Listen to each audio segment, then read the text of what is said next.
দেখুন, এই ওনারা এরকমই করেন।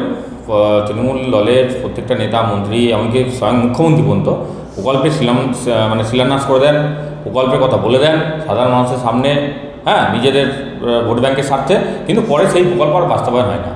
দেখুন, এটা 2017 সালে তৈরি হয়েছিল, আমি যতদূর জানি।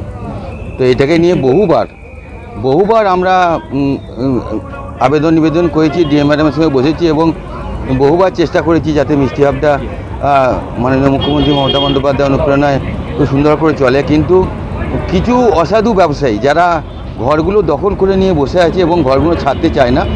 আমিও ডিএম ম্যাডামকে বারবার অনুরোধ করেছিলাম, যদি না আপনারা চালাতে পারেন আমাকে আপনারা দিয়ে দিন, আমাদের ল্যাংচা বাজার তারা সমিতি থেকে তারা চালাবে বলছে, তারা এগ্রি হয়েছিল, কিন্তু তাতেও ডিএম ম্যাডাম তাতে রাজি হননি।